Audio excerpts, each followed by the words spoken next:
guys, welcome back to Affirm a Day Workout with Helen Chen. Today we're going to be doing a film study from the movie Carol. And much like, the video we did yesterday, I wanted to do this one because they have some very interesting kind of framing elements in a lot of the shots that they use. They do some pretty fun stuff throughout the movie involving shooting through like a lot of glass and oftentimes like a lot of water on glass that gives it a really kind of like an obscured but not obscured kind of feel that's really beautiful. I would have chosen one of those to do the color studies with, but I just felt like I liked this color palette more. It's just got this very interesting mix of warm and cool, but like with colors that normally I feel like you wouldn't see as much, and that's mainly because this is a period piece. It's kind of, I think it's set in the 1950s New York, I believe, and so a lot of the colors that go into the set design and the production design of this movie is specific to those eras. And so you see this combination of like this kind of these types of almost yellowy acidic greens and offset by pinks and things like that that they take inspiration from. And so they always, for the entirety of the movie, actually, it's pretty color restricted. It's very art directed, and it leans into a lot of those colors. And plus, one of the interesting things about it is because they also delve into I think it's around Christmas time, and the movie is set, or part of it. There's those red and green colors that are like, adjacent to these.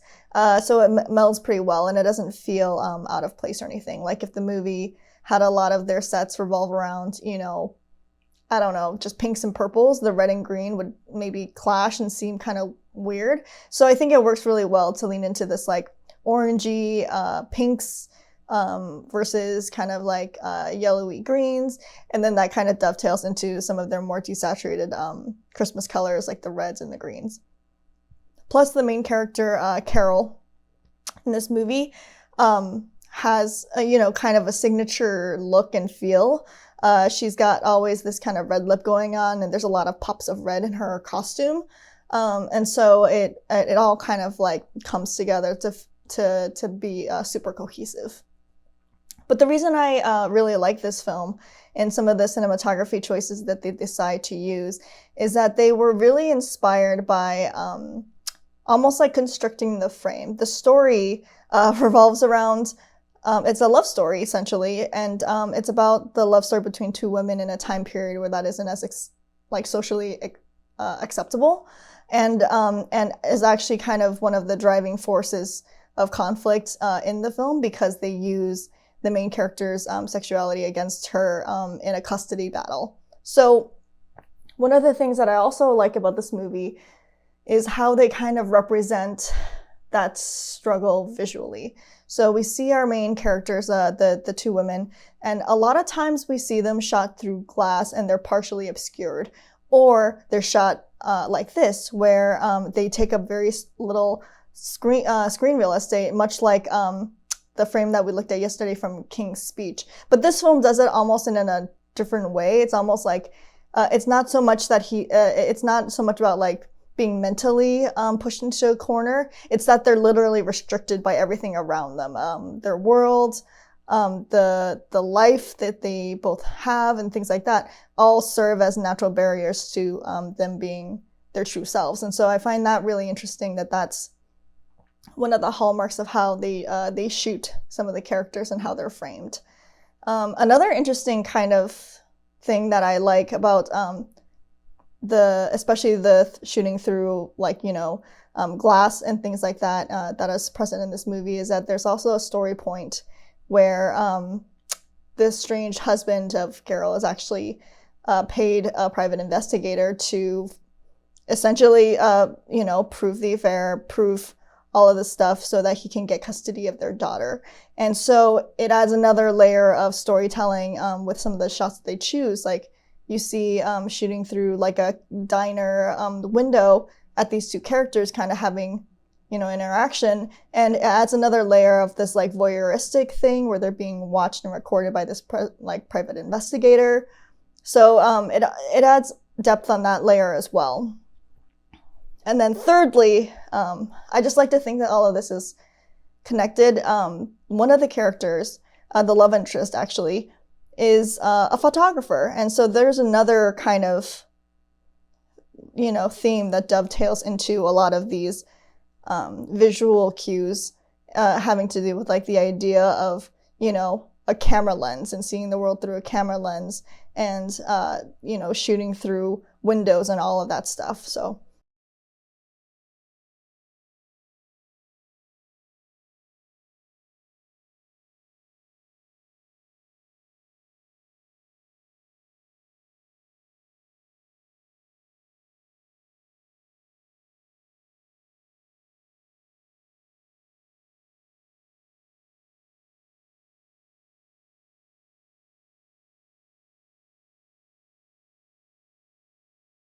I really like how this frame is balanced out, in particular, also because of this painting on the right.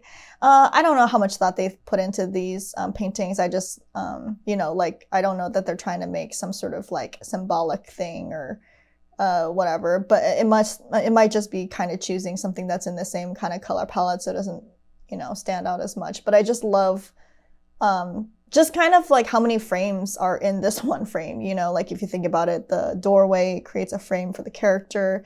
The character is then framed again by the opposing mirror on the wall, and then you have this picture frame on the right. And so it's, I just think it's kind of cheeky that there's just so many in this one shot.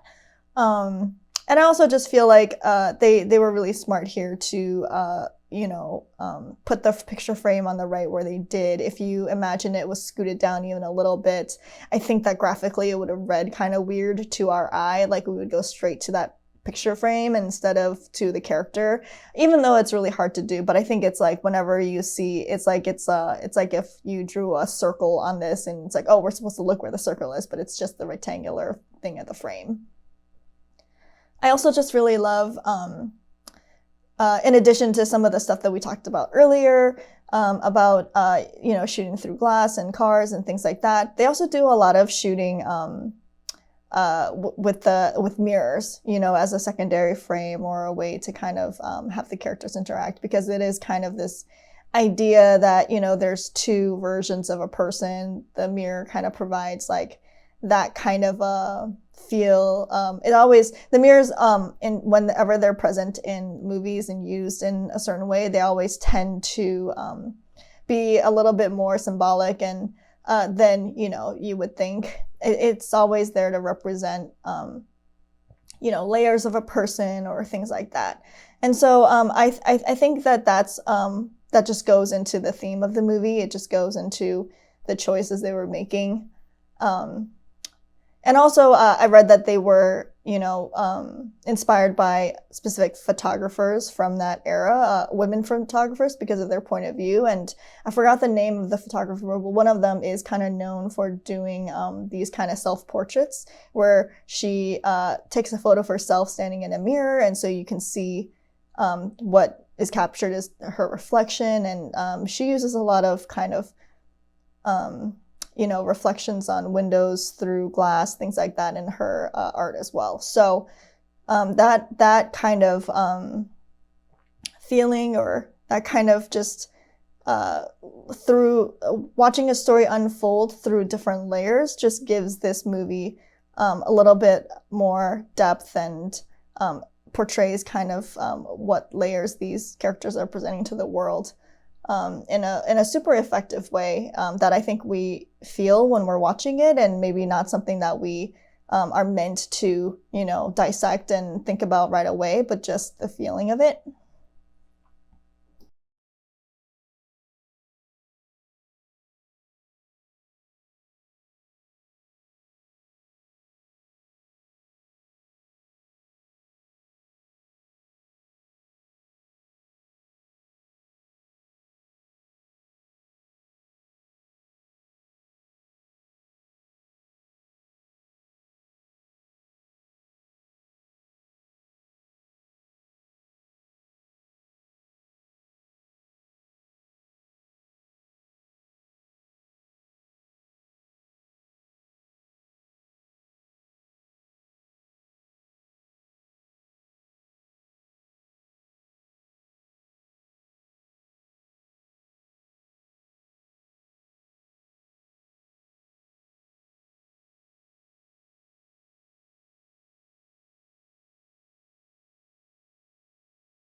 I really, really love how they've played with the light source also in this image. Um, a lot of times when you see a character on screen, we take for granted, how much very specific light setups give us those results. Like I know from my experience working in animation, when looking at lighting shots and things like that, they're very careful about how they light a character's face and avoid things either flattening out or being too contrasty, or getting just the right type of like a feeling of modeling in the face, so that things so that the forms are true to what they need to be. Like you'd be surprised how weird lighting can make somebody's face look, and some of the shadows and stuff that happen. So it's something that I know that when you have control of, people want to control. So I love this frame though, because it's like it just feels like it's just shot at the right angle. The majority of the lighting seems to really be coming from that light, on the character at least, from that light that's in that room. And it's a small constricted space, and her face looks amazing. I mean, she also has the benefit of being, just gorgeous, but it's really well done, and it hits her face in just the right angle. And I also just love the little pop of pink on her fingernails as well. It has that extra kind of it's that extra complementary color to all of this green in the frame, and it also stands a little bit out from the orange, happening in this little sliver. So I just think that they did a really good job art directing this shot.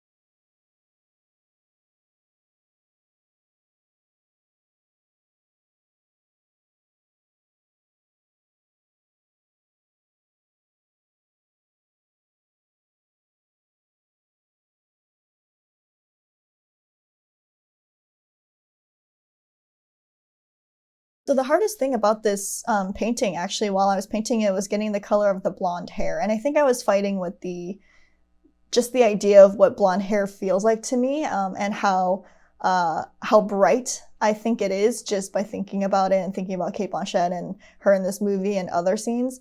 But when I got down to it and actually started painting in here, especially in the reflection and on the sliver that we see on the left of her hair, it ended up having to be a lot more ashy than I initially expected. And so I struggled a lot with those colors and getting the right amount of warmth in the darkness, and slightly even grayed out for some of the lighter parts of it, for it to really read like hair. And that's something that is really interesting, is hair kind of reflects light a little bit differently, also because they're all made up of these like strands. And if you imagine a cluster of hair being backlit, it lets out like different amounts of light seeping through. Either it's really thick and there's no light, or there's a thin patch and then there's more light. And so hair has the possibility of becoming really, really complicated. I know that in this instance, it takes up such a small part of the image, but it is critical because her hair is so fair, and there's so much warmth in the whole bathroom or whatever little room this is, to make it feel like hair was kind of a struggle. And you can kind of see here, I started very light, almost like the color that I'm kind of using for the light, which I will get lighter later, but just because I was kind of fooling myself into thinking about how bright and blonde this character is. So that's something to keep in mind, is always, be double checking with yourself any preconceived notions you might have about a certain color. and then think about why it presents that way and what the lighting is doing for it to feel the way that it does.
Another of those instances too, where I kind of struggled is the skin tone and also the face of Carol here. Or I know I've been switching between Carol and Cate Blanchett, but you know, you get the idea.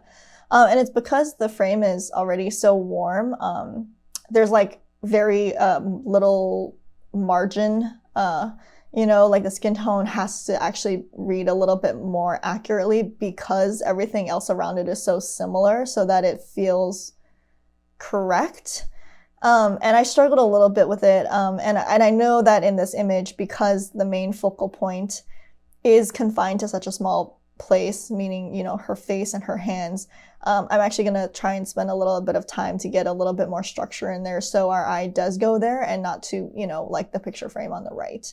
But it was really hard. It was like, you know, it's like these minute kind of color changes that could easily feel like they blend into the wall when we don't want it to. So that's the main thing that I'm trying to be conscious of when I'm going into the face.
If you can't tell, I'm so out of practice with trying to capture likenesses and things like that. I really should have spent more time knowing that I was going to do this, zooming in and like kind of trying to get those shapes a little bit better, but you know, it is what it is. And also, I just don't like zooming in on these. If you've noticed, I try not to at all, just because it is one of those things where I don't want to fall into the trap that I do often, which is if I zoom in on that face and get it to where I like it, and I don't see the rest of the image, when you zoom out, if you have one place that is just like so much more detailed and almost in a different style than the rest of it, you feel the need to kind of lift the rest of it up. And so I don't want to fall into that trap. I'm trying to keep things at this level. And it takes a real skill to be able to do, you know, broader kind of shape breakdowns of somebody's face to try and get a likeness and not have the benefit of going in and really measuring out all the little like nitty gritty details and stuff. So, you know, it's a bit of a balance, and it's and I definitely struggled with it today. But I do feel like at the end, the benefits of not having to, go in and paint up with as much detail every other inch of this frame was worth it. I didn't really feel like I needed to, and I don't really I don't really want to.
So I purposely left I tried to paint the kind of lit gradient of the light versus the actual light, and now I'm gonna finally put it in. It reads like not a pure white to me, that there's some color variance in there, so I'm choosing kind of a super pale yellow to do that, and then some brighter spots for where the bulbs are, and then when I go in with the softer airbrush to kind of color dodge the area and to bring some of that luminosity in, hopefully some of that slight difference between like the white and the pale yellow will kind of stand out.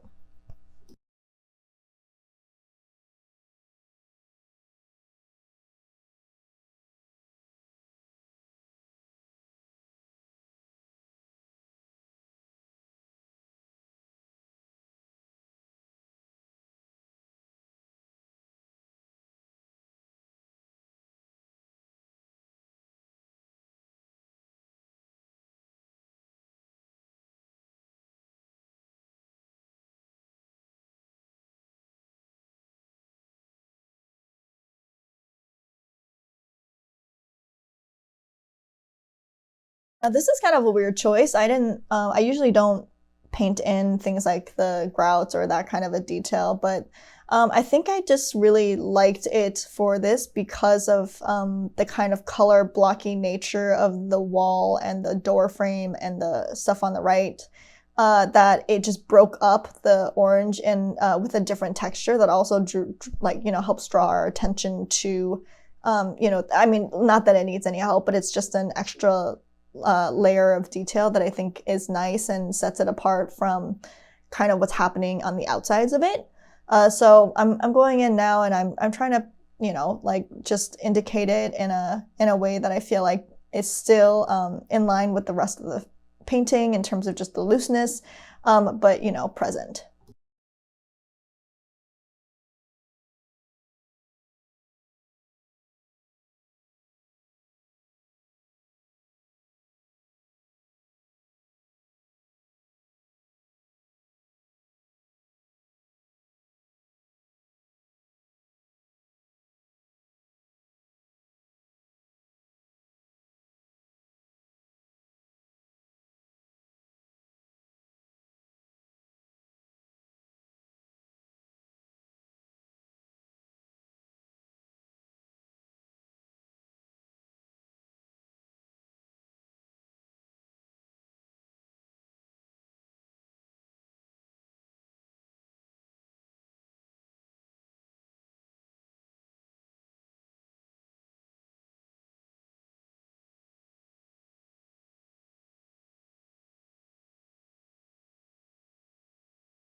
I'm gonna futz with the face some more. I mean, it doesn't look like her, and it probably won't, but I just want to make sure that I capture, like I said, there's this, she's known in the movie to have this kind of focal point on her face, this red lip.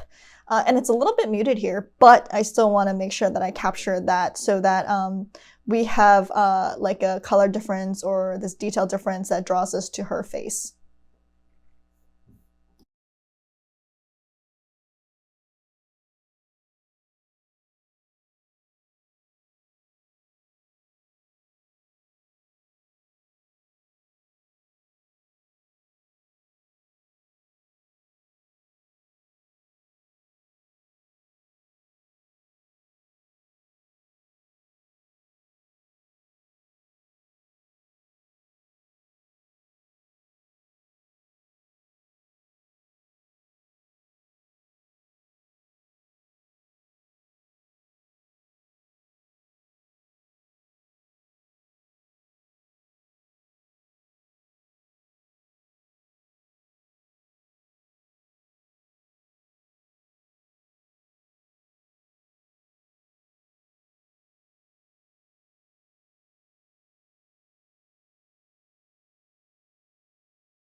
And there's this kind of flushness to her cheeks and things like that that I don't know that I'll be able to paint in and get that kind of subtlety to read. So I'm gonna, choose a more saturated color, kind of do those paint strokes and play with the opacity of the layers and see if I can get that slight difference to read.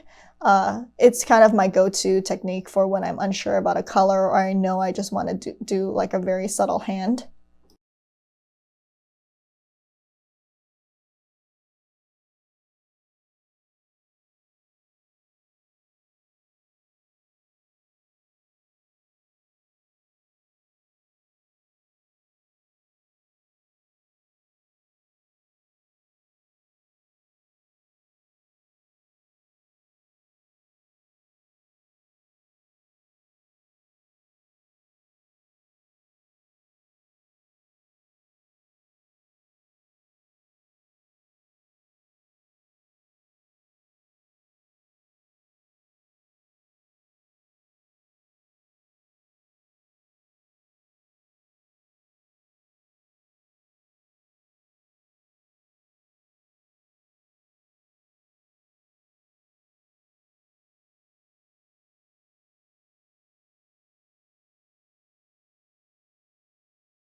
So now I'm gonna go and kind of paint in the glow for the lamp. And one of the things that I noticed even while doing this recording is that the values of the walls, the green walls on the right and the left, seem a little bit lighter. I think probably when I was painting this, um, the light from my window in my office made it a little bit hard to judge the color and value of those. So I'm actually going to do something that I haven't done before in one of these. I actually opened the image back up and I'm going to adjust it because sometimes that's what I do as well. Like I'll do a painting at work for a moment that I feel like is working in that moment, and then I'll put it away, and then I'll actually open it back up and just start checking the values and playing with things. And sometimes I feel like that fresh eye ends up helping a lot and ends up creating a stronger piece and is really worth it. So I know it's kind of like a dorky thing to talk about, like, a painting is never really finished. You just decide, when to stop, but it's kind of like that. It's like you can continually tweak any of these for any amount of time or any paintings that you have. But sometimes it is helpful to kind of like step away from it and call it finished, come back and just do like a quick check about them, and then that way you have a little bit more perspective on what is like the most important thing to you. Is it reading? Is it getting lost? That kind of a thing.